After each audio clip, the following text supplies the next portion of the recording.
Hello, thank you so much for joining our webinar today. My name is Vicki. I am our in-house Microsoft Outlook trainer. Today we are going to go over some insider secrets, tips, tricks, lots of good information to make Microsoft Outlook work for you. Get right on into it. Going to start with a quick overview of what we're going to be discussing today. We're going to go over some keyboard shortcuts and how to best use the help option for people who are brand new to Microsoft Outlook. We're going to go over productivity and calendars, quick steps, rules, and search folders, forms, templates, and quick parts. We're going to look at some additional customization options, going to look at how to speed up Outlook search and how to slow it down. We're going to touch on some other tips that don't quite fall into the categories above. And then after everything is said and done, we will take your questions. So moving right on into it, we're going to start with the help window. The reason we're starting with this is because it is a little bit backwards from the way that the help feature used to be in Outlook and in most of the Microsoft Office suite. So instead of a help button, which used to be up in the upper right corner, it is now this little light bulb that says, tell me what you want to do. So rather than using it as a search feature, rather than saying, okay, what do I want to do? I want to set up a signature. Instead of saying how to set up a signature, just say signature. And you can type it in. It's going to take you right to the feature that you want to access. So that is a little bit different way of thinking than we're used to, but it is a little bit more intuitive. The search results will come up a little more naturally. Think of it as you're asking the person next to you a question. If they say, tell me what you want to do, just give them the answer. I want to schedule a meeting. I want to make a contact group. And it will give you the answer and it'll pop right up with the screen that you're looking for. Rather than telling you how to do it, it just gives you the screen. So again, I like the signature option. It's a good way to demo that particular feature. It does also show you the recently used. So if you opened it and you closed out of it too quickly, you can go right back over and set it up again. Well, since we're here, let's set up a signature real quick. This will be demo. And it's going to be for the account that I'm currently using. You can also set it up for new messages. You can set it up for replies and forwards. You can do both or neither. So if I'm setting up a signature, we're going to say, my name is Vicki, and I am the Outlook trainer. Maybe I'll put my phone number in here. Maybe I'll put an email address in here. Maybe I will use the business card, which is a feature that you can enable in Outlook 365 on the web. We'll take a quick look at those later on as well. And going back to the next slide, we're going to look at some keyboard shortcuts. Some of these are going to be pretty basic, things that you definitely already know how to do. Some of them are going to be a little bit new or unique to Outlook. So everybody knows, or most people probably know, that there is the keyboard shortcut, Control-C for copy, Control-V for paste, Control-X to cut, Control-A to select all. What's neat about Control-V is that if you copy a line of text or a block of text and then use Control-V, it will immediately pop open a new email window. So you can select the text, open a new email without having to click a bunch of buttons. The point of keyboard shortcuts is to save you some time. We do not want to waste time moving our mouse all over the screen, looking for menu options. This is a great way to save time. So if you have the ability to commit these to memory or even write a little cheat sheet for yourself that you stick on the side of your monitor, these will definitely save you some time, especially once you get in the habit of using them. It is a lot of fun, actually, to be able to navigate all through Outlook or through any other Microsoft product just using the keyboard. And some people will be fascinated by the fact that you never touched your mouse. and it's always fun to look like a wizard, look like an expert by navigating without ever touching the mouse. So a couple of other shortcuts that are unique to Outlook. To automatically reply to an email that you have selected, you can use Control-R. Alt-W is to forward an email. Alt-R is to reply all. I say use with caution. A lot of people do not need to reply all the time, and you can get yourself into a little bit of trouble if you are replying all to things that maybe you should not be passing along to everybody, so use that one with caution. Control-R for reply is probably the better choice, unless you know for sure that everybody needs the information that you are sharing. Control-Shift-V is the Move Items menu. That one I will show you. So Control-Shift-V is going to allow you to move emails automatically to your folders. So right now, this is a brand new demo account. There's not a lot in here. I don't have any folders set up. We are going to go into how to set the folders up, but I wanted to show you a brand new, bright, shiny, clean version so that we can see what it looks like when we start to do the customizations. But if you are someone that has lots of folders, dozens, hundreds of folders, the Control-Shift-V option pops up this Move Items window, so you can immediately and quickly move items to folders. You can arrow down through them, use the keyboard to hit enter on any of these things that you need to access. So that is a very, very time-saving option. If I recommend any of them that you memorize, Control-Shift-V is going to be that one. The other one that is fantastic is Control-G. Control-G, when you are in the calendar, will bring up the, oops, why are you, well, that's different. All right, not sure why it did that, but we'll put you back over where you belong. The Control-G brings up go to date. So if you know that you are looking at, let's say I want to find out what I have going on 11/2/17, you can just type it in rather than navigating all the way through. Even better if you're looking at something way in the future or way in the past. Saves time from clicking over through the months, through the years, and finding the date that you want. You can just use Control-G, go to date, there you are. Going back over to the Outlook screen, you can use Control-1 to take you over to your mail screen. You can do Control-2 to go to the calendar. Control-3 brings up your contacts. And if you need a reminder which one's which, down here in the bottom left corner, you'll see the first one is mail, that's Control-1. The second one is your calendar, that's Control-2. So these hotkeys will save you some time from having to move your mouse all the way down to the bottom of your screen. You can just tab back and forth between them with Control-1, 2, 3, 5 takes you to tasks. If you are someone who uses tasks and notes, that is a good one. But I find myself using Control-1 and 2 to go back and forth between the inbox and calendar fairly frequently. So, last one on this list is for additional shortcuts.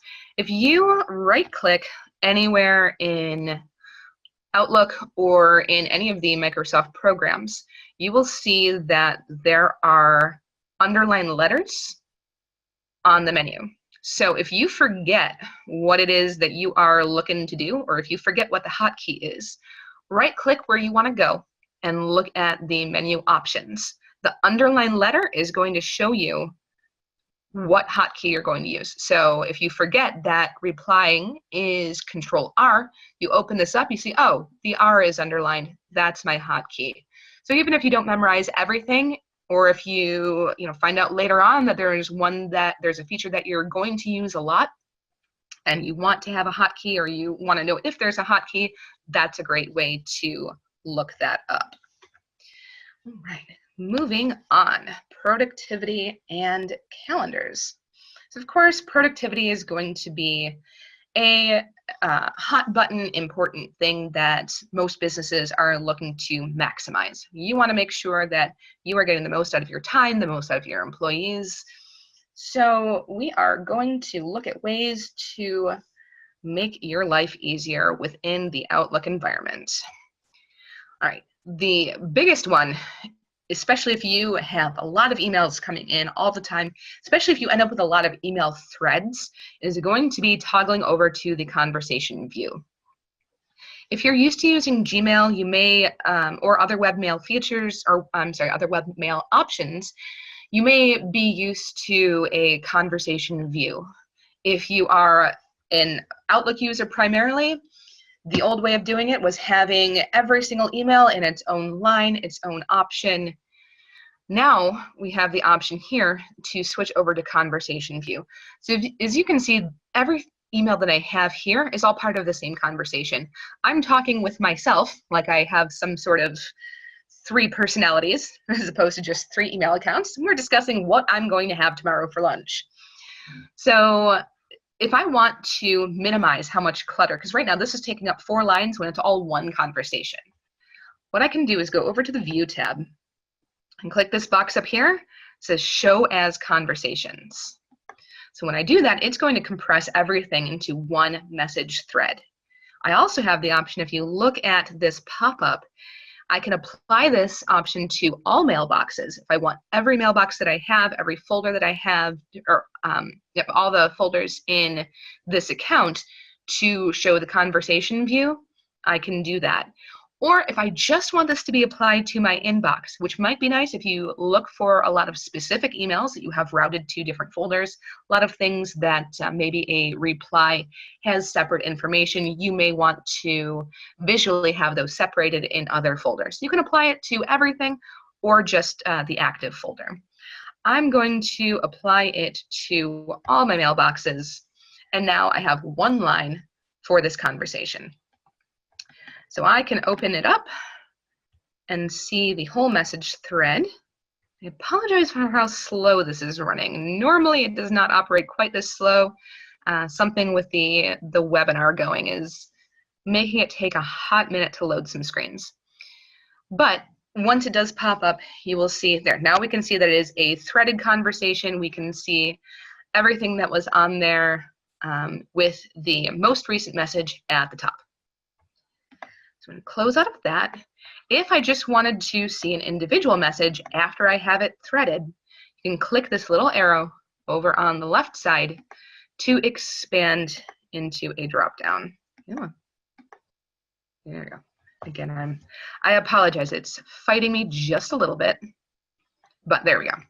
All right, so now I can see each individual message, and I can open them up by themselves.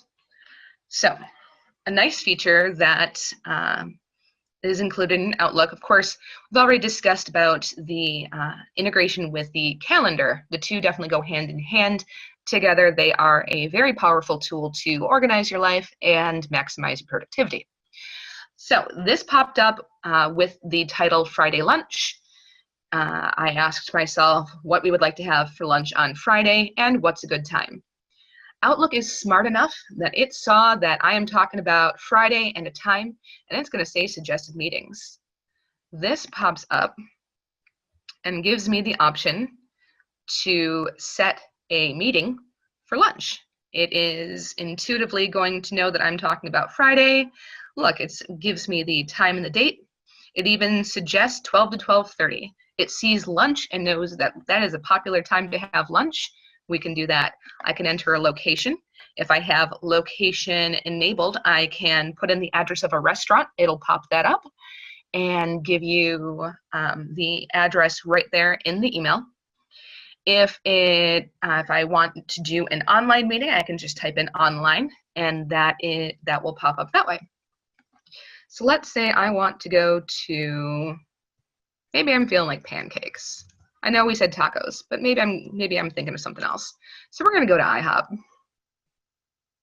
I know my other 2 email accounts said that we were talking about tacos, but now, maybe I want some chicken and waffles. We're going to do that.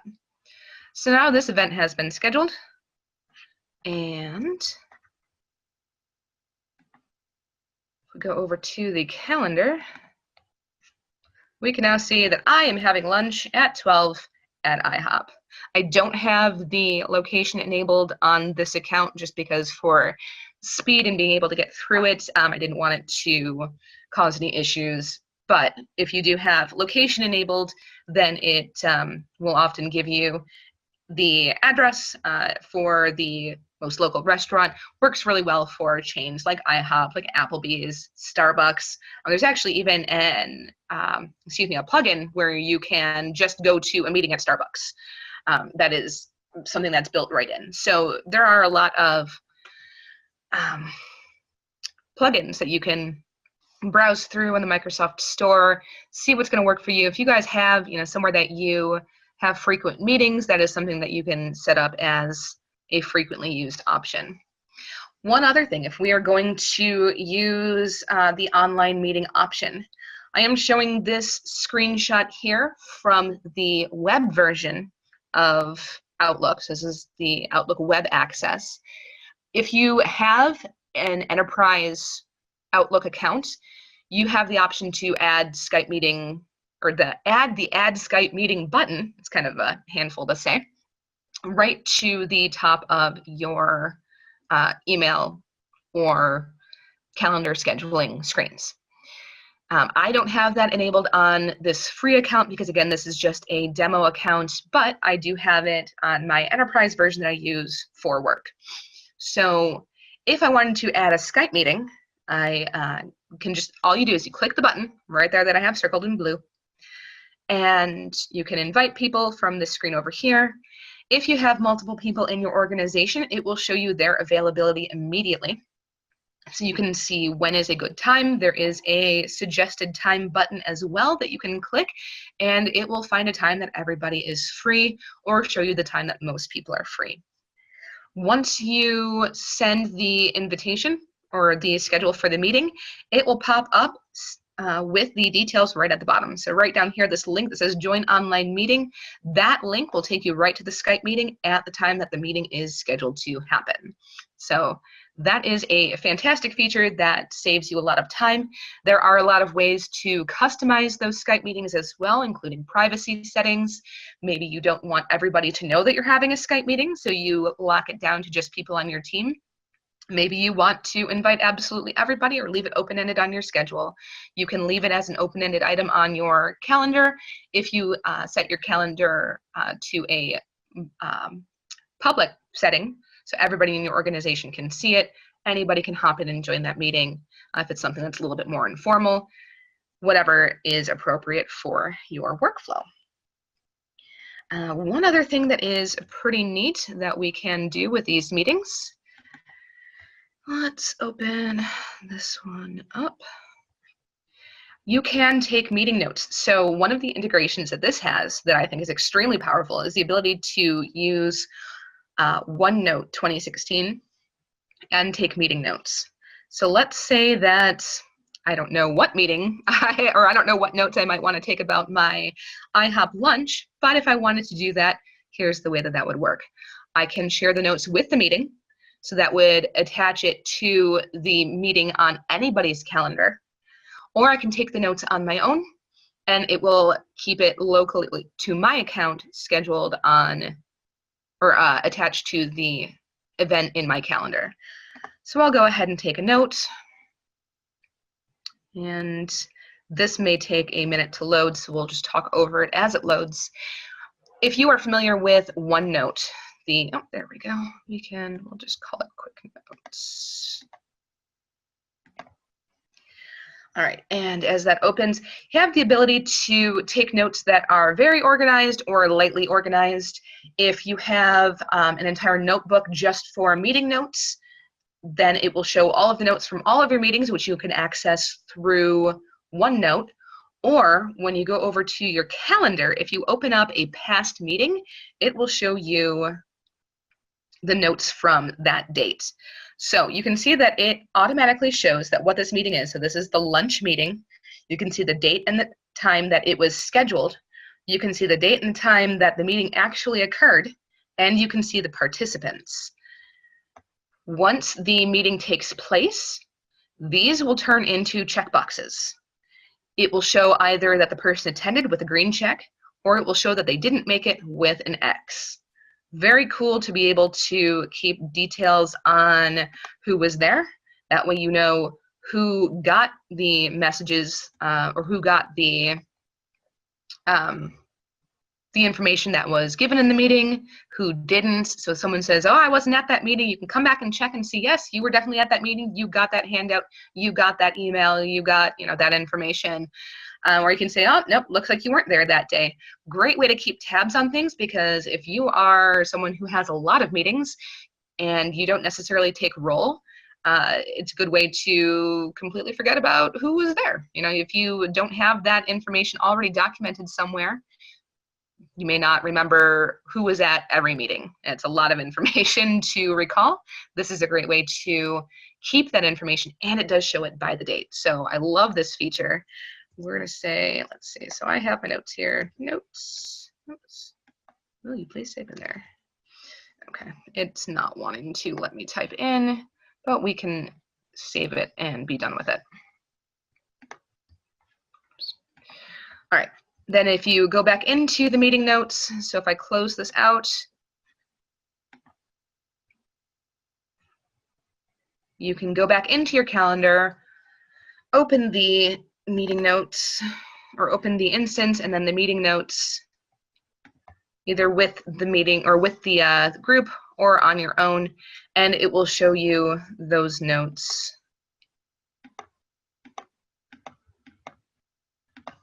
That were attached to that meeting. So this is something that stays. It will be available as long as you do not clear out the data from your calendar. So that'll be there a year from now. It'll be there whenever you need it. Very, very great feature for keeping organized across meetings.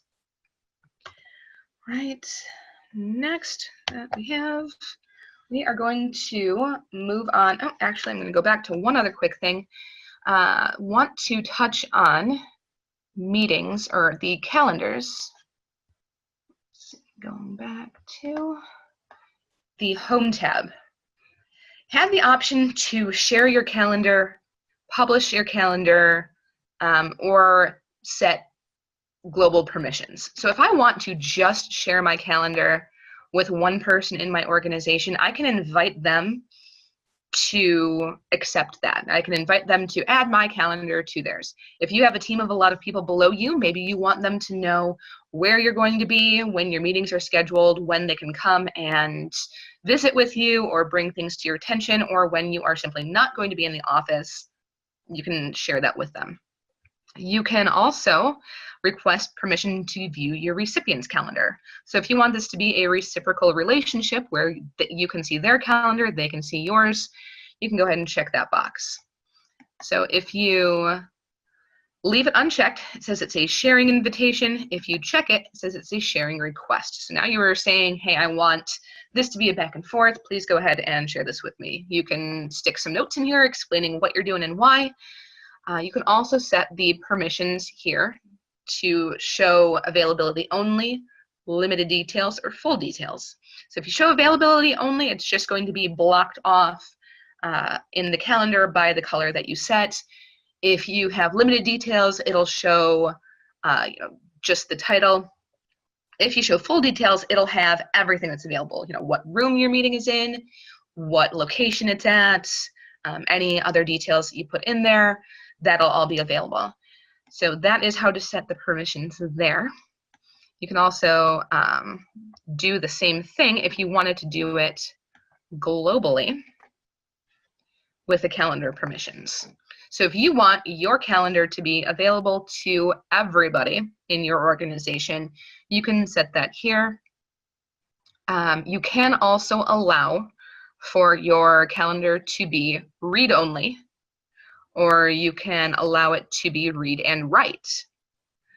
This is something that is very, very helpful if you have lots of people that you need to be able to schedule meetings, if you need them to be able to edit things, have input, be able to change time and date, or even completely delete the items, you have that in here as well. So let's say that I'm the leader of a team, and the people of my team, I want them to be able to see see what's on my calendar, be able to edit what's on my calendar, but I only want me to be able to delete items.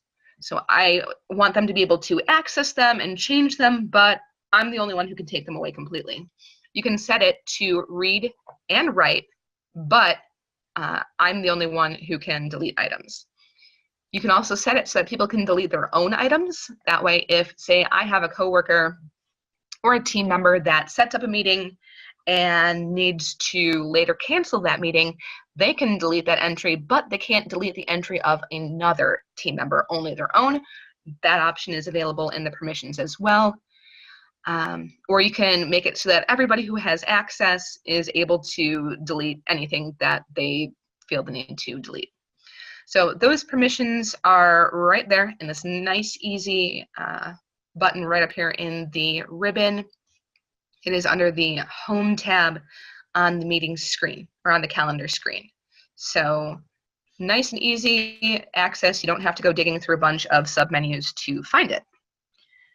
All right. Moving on for real this time. All right, we're going to go on to Quick Steps, Rules, and Search folders. Okay, I'm going to come back to my mail screen. All right, so Quick Steps are automated actions. They are similar to macros. They are quick buttons up here in this menu that you can set. You can use default ones. You can customize them to your heart's content to perform actions that you use repeatedly. You can apply them to individual folders. You can apply them to individual messages. You can apply them to everything as you see fit. It really depends on what you want to use it for. The best way to utilize Quick Steps is going to be for messages you need to review before taking action. I'm specifying that because once we get into this, if you are familiar with rules, you might say, well, why wouldn't I just do that with rules? Well, the nice thing about Quick Steps is that they are going to allow messages to go where the rules send them, and then you can individually take further action with an easy click. Rules are going to be something that you're going to apply before you take any action on the item. So, for instance, if I have a team folder set up where anybody who is sending a message from a certain team goes into a specific folder, that is going to be something that you want to set as rules. You don't want to take the time to apply a quick step to every message that comes in from that team. You want it to just immediately go to the folder. So we could set up that folder. Now, for quick steps, a good example is if you get certain kinds of email that you want to see first, but then you need them to move somewhere after you read them, a quick step is a great way to do that, especially if there are repeated actions that you need to take on a specific type of email. So a great email is, or a great example is going to be a customer request. Let's say that I get a customer submitting a request for a part. If that email comes in, I want to be able to acknowledge that we got the request and then move that over to the correct team that handles those requests. So since that's something that I'm going to do over and over again, assuming that people are going to make requests frequently, a quick step is a great way to ensure that I've seen the request, that it's not just getting routed to another folder, that the reply is happening, and that it is then moved to the correct folder later. So to create a new quick step, there is the arrow right at the bottom on the right in the quick steps pane. And click on that, click on that, and go to new quick step. So there are some that are kind of default, that are very commonly used, or I can go down to custom. So we're going to call this one request. And over here, I can choose an action. So choose an action. I'm going to, let's see, we're going to reply because we want to respond to it. So I'm going to add the action. show the options here. So the subject is going to be, just respond to the subject. You can set a custom subject if you want, or you can just leave it as whatever the response comes in. Would recommend leaving it just so that the recipient knows what message it was attached to. So in the text, you can say, hello, and thank you for your request. We have received it, and it is being processed by our team. And of course, you can be as specific or as vague as you want to be, whatever is appropriate. You can send it with a delay. That way it doesn't look quite so much like it's an automatic message that's being kicked back. It looks a little bit more personal. Up to you. Okay. Once you have that information in there, you can add the action. You can also add CC. So if you add a CC to it, let's say that, like I mentioned, you want it to go to a specific team, you can add in that team or that individual that would handle that there. Or you can, so we're gonna not do the CC just yet. Okay, we're gonna add another action to forward the message instead. That way the customer, if you don't want them to be able to see that another team was CC'd on it, if you want that to be a little bit more blind for the customer, you can set it up this way instead. So I'm going to send this to, we'll forward it over to my main account, or my personal account. That's where my requests are going to go. And if I want to set a shortcut, I can set a shortcut. So Control-Shift, let's say this is something I do so often that even a quick step, even clicking that button is too much work, I can set a shortcut key for it. So Control-Shift-2 is now going to automatically apply this quick step to the message that I am trying to send. So click Finish, and it is going to be set up on its own. So if I want to have this done, and do Control-Shift-2, and it automatically pops that information open. You can see that it is now working on its own. I am replying to the customer, and I am forwarding the message over to the correct party. So I don't have it set up to automatically send right now, just because I am in demo mode, but that's what that looks like. So you can see how this is going to make it a lot easier to perform actions that you repeat over and over again. Another good one you can do, and I will just show real quick, is sending it to a folder. Oh, gotta give this one a new name. We'll just call it folders. Choose an action, move to folder. Choose a folder, don't have any folder set up.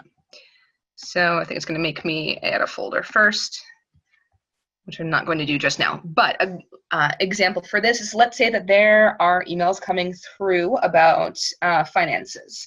And you definitely want to be clued into the finances because that's a pretty important thing that you do in your job. You want to not necessarily have it route. No, I definitely don't want to do that right now. You want it to route to another folder, but not before you've seen it. So you can leave it coming into your inbox, have a folder designated. Oh, there we go. Now you're allowing me to do it. We can move it over to a new folder. We'll call this finances. All right. So now anything that I have here, I'm going to go ahead and change this to finances too. Oops. All right, so change that over to finances. Now we can add this action. Anything that I decide is related to finances, okay, I can automatically send there. So finances, this one I didn't set a hotkey for. That's okay. This is one where I want to take my time and make sure that I've seen it. So now I'm in the mood for tacos is a financial issue. I have clicked on that, sent it over to my folder, finances, and There it is. It's now in that folder with one click. Now, one other thing that I want to show you about this expanded view. If we have this set to the conversation view, and I want to know where a specific message is housed, especially if I have applied something in an email chain like this to, I really need to get an external mouse for this. I apologize. There we go. I can see where, will you please, there we go. This particular email message now shows that it is in the finances folder. So if I want to save a specific message out of an email chain, I can do that. I can route these all to different folders if I wanted to. If I'm not interested in this message, I can delete this message, have it go to trash, and still see where the original messages are. So this just gives you even more opportunity to keep track of entire conversations, but then also know where those items are all housed. Right. All right, so that's quick steps. Rules is, as I said, a little bit different. So quick steps are for things that you want to review before you take action. Rules are going to be for messages that can receive action before you review them. So a good example of this is a feature that some very smart person, way smarter than me, came up with one day, decided that they were getting way too many emails in their inbox that were CC'd to them that they didn't necessarily need to take action on. They were things that they, maybe they as a project manager or a CEO wanted to be looped in on just in case they needed to monitor, but there were way too many of them coming through. So what that person did was they decided to create an inbox CC folder. So we can set up a rule to route messages to a specific folder called inbox CC. So up here is the rules option. You click the drop down just below it and you can create a rule. This brings up a create rule screen. So we are going to go to the advanced options. You can see some of the basic options here where it shows the message that I have highlighted, so I can apply it to emails that come from my personal account. I can apply it to emails that are sent to a specific email address or what the subject contains, but we want to go deeper with this. We want to go into the advanced options.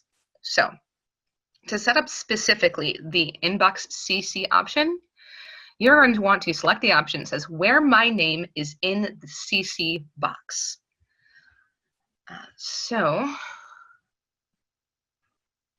You can also set it to where my name is not in the to box. So if it is in the CC box, or if it is also blind CC'd to you, if it's BCC'd, you may want to select that rule instead. Really depends on what's going to work best for you. You can trial and error that. I would recommend using the where my name is not in the to box. It is a little bit more catch-all. And we can click next and select move it to the specific folder. Down at the bottom here, it's going to give you this blue link unspecified. Click that to open up the option to choose what folder. I don't have the folder set up yet, so I'm going to click new, set it as a subset of my inbox, or I can set it as a separate folder. So to set it as a separate folder, I'm going to go one up in the hierarchy. If I want it to be a subset of my inbox, then I would select it down here. I personally want it to be a subset of my inbox. Personal choice, doesn't make a difference in how it functions. This one I'm going to call inbox CC. Click OK and finish. Now you can see that it now shows that it is being moved to the inbox CC folder. If you ever want to change that or change where something routes, you can click on that blue link again and change the folder that it is assigned to. You're all done. You can click finish and go. or if you want to make exceptions, let's say that you know that there's somebody specific on your team that CCs you on a lot of things, but it is things that you want to see. You can set it, select this box up at the top, come down here and click on that blue link again. You can specify specific people. You can pick them from your contact, or I'm sorry, from your address book if you choose. All right, but we are going to just go on and go to the next button again and turn this rule on. If you want this to sort through everything that is already in your inbox, you can do that as well. All right. If you have multiple accounts, you have the option to run the rule on all accounts, or you can leave it for the specific account that you are working on. Click Finish, and it is now an active rule. If you ever need to manage the rules, if you want to delete that, if you find that inbox CC is not something that works for you, you can manage your rules and delete them or change them from this drop down as well. Right, you can also set rules for conditional formatting. Conditional formatting, if you want individual emails to show up in your inbox as a different color, that way they are a little bit more easily visible, you have the option to do that. If you want them to be in a bolder text, you can do that as well. There are as many options as you can come up with, and you can tweak them as much or as little as you want to create an inbox experience that works for you. All right, so that's kind of the difference between quick steps and rules. Again, just to touch back on it, quick steps are for items that you want to see before you take action. Rules are going to be for messages that can go to a different folder before you take action on them. One other thing that we can do as well is search folders. Search folders shows up in your menu item or menu list on the left. If you click on it, you can create a new search folder. So the search folder is a handy feature that you can use if you, especially if you have a lot of folders that are open, or I'm sorry, a lot of folders that are created. You can set this to automate searches that you perform frequently. So let's say, for instance, that you have set up a folder for a specific domain. Let's say you have a client that you work with a lot, you get a lot of emails from them, and you are keeping all of them in a folder called Client A. So in this Client A folder, you may also have invoices. So let's say that you have rules set up to where your invoices go to a folder, and you have your invoices, or I'm sorry, you have the rest of the emails set up to go to a folder for that client. You may want to search for invoices by that client. Searching through the individual folders themselves would take a long time. So what you could do is set up a search folder for mail to and from specific people, sent directly to me, or messages that have specific custom search terms. So to, let's see, click on the search option here, and we'll call this one Invoices from Client A. You can select the folders that will be included in the search folder. So if you know that you're looking for invoices and you're looking for Client A, you can select those specific two folders, or you can select, or you can set it to search absolutely everything. Okay, yep, I do want to continue. And set up the customization based on the search terms themselves. It will show up as a search folder. So now this option is here. I didn't set up the search terms themselves because I don't have the keywords. I don't have everything all on this demo account. However, you can see that if you had the invoice folder and the Client A folder, it would then show just invoices just from Client A. So that's one way to use that. Another way to use it is, let's say that you have client A and you work with 15 people in that organization, but you only need today emails from their financial contact. You can set up a search folder that shows only emails from that particular individual from client A. That way you can see the messages that are from the person that you speak with about that topic without seeing everything else that came from that organization. That's a good way to keep track of searches that you perform often. You can, of course, use the standard search, which is up at the top of the second column at all times. You can search everything on the entire account, or you can search individual folders. It is up to you. But if you find yourself performing the same search over and over and over again, probably a good idea to set up search folders.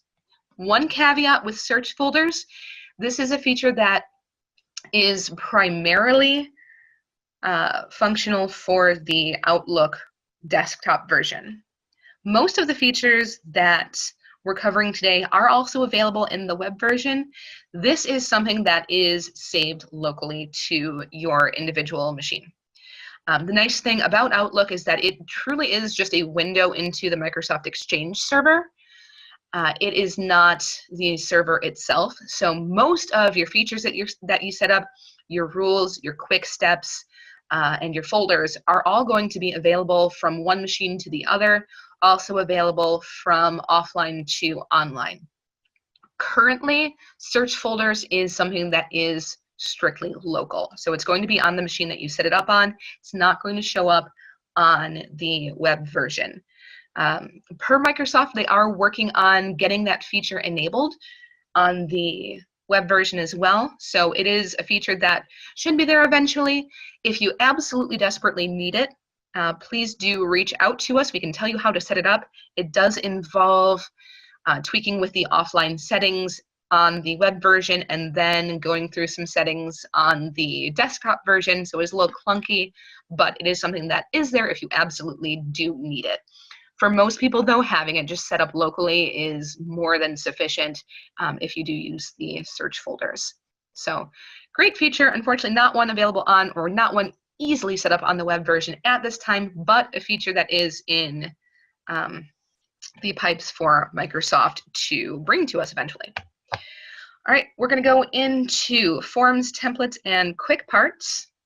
This is going back to that original quick step that I set up, where there are emails that maybe something that you send very frequently. You can run that macro as a quick step.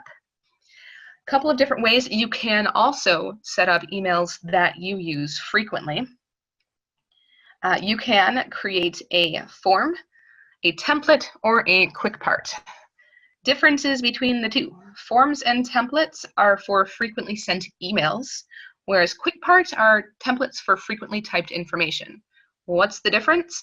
Maybe you have a response, a greeting, a tip that you type frequently and insert into your emails that you do not need to have as an email all on its own. It's a great feature to set up the quick part. Running a little bit short on time. I want to show you that. If you are interested in a demo on exactly how that works, please reach out to us. It is easy to use. It is very handy, but I'm not going to demo it right now just because we are already running into a little bit of overtime.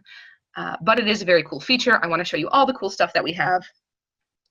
So we're just going to go to forms and templates. So forms utilizes a quick step. So it's a quick step that we already went over. This one is going to just create an email with a preloaded response. You can use that form to shoot off responses, but not necessarily have any additional action taken on it. Already shown you how to create a new one, not going to go over it again. Imagine that this is an email with a template that you can see a quick response, say, okay, I've got Friday lunch, I just want to respond to it quickly, click that button, and whatever the response is, I've now sent out. So if you find yourself doing a frequent response, but you don't need any other action taken to it, you can set up a quick step as a form. Templates are a little bit different. This is something that is going to save locally as an Outlook template. Something that you can do a little bit more customization, a little bit more formatting on. You can also add images and anything else that you need to as well. You can attach files to it. It is, however, something that is saved locally again. So this would be something that is very useful for things like progress reports, supply requests, anything that you are attaching, say, a spreadsheet or a presentation to. Setting that up as a template is a quick and easy way to get that going. So let's say, we'll do that real quick.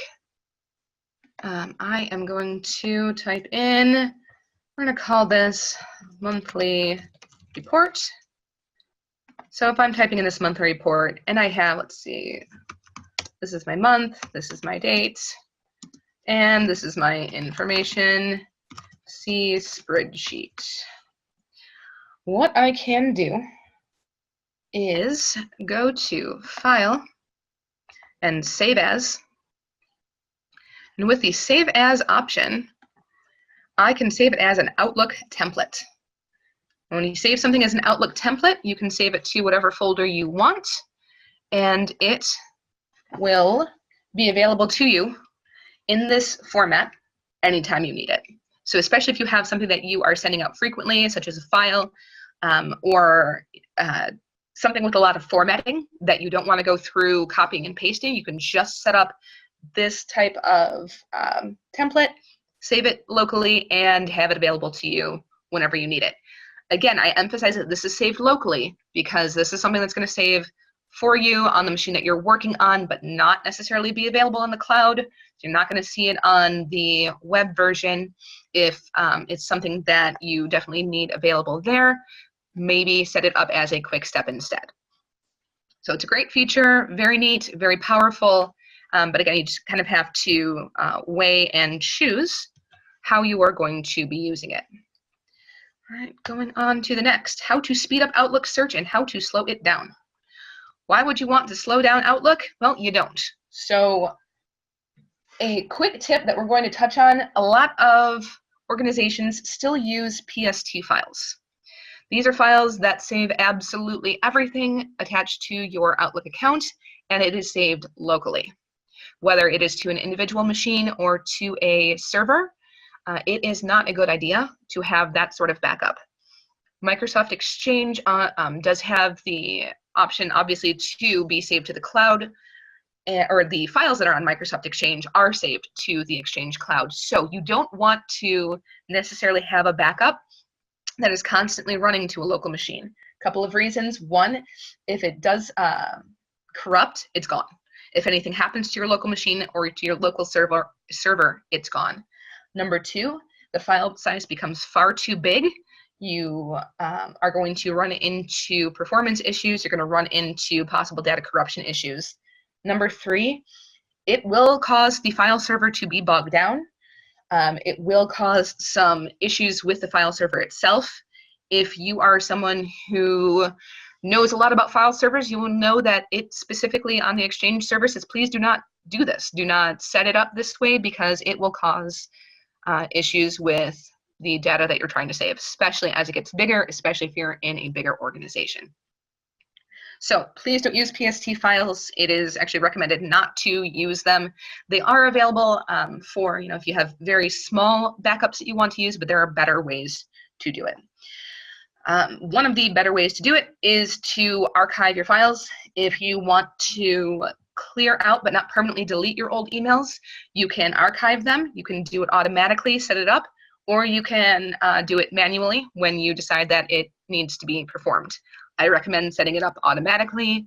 I want to make sure that you're not overloading your, or you're not having too big an email inbox or email file to search from. It will, again, start to slow things down. So archiving your old messages will definitely speed things up. You can set the parameters for how old you want it to be or how far back you want it to go. So if you need something, from the entire fiscal year or from a calendar year, you can set those parameters how it best works for you. The other option that we can do is re-index. especially if you are using your search folders to their fullest extent. You have a lot of folders, it may start to slow down. If you notice that using your search folders or the search feature is starting to lag a lot, if it's not performing at reasonable speed, re-index your files and it will automatically rebuild and research for your search folders and speed up that process as well. Okay. If you need, I know I'm kind of speeding through this, if you need more information on that, please reach out to us after the webinar. More than happy to go into depth on that. Okay, other quick tips. You can attach recently used files via the file drop-down arrow. Come back over to this. We're going to reply here and say I want to attach something. I can attach file. If I click on the drop-down, it shows me the things that I've used recently. So rather than having to hunt through your entire computer, it's going to show stuff that you've most recently used. Microsoft knows that, or Outlook knows that the things that you're going to send are probably going to be things that you've used relatively recently, or at least often going to be that way. So that is a quick way to find those. You can also disable or customize your desktop alerts.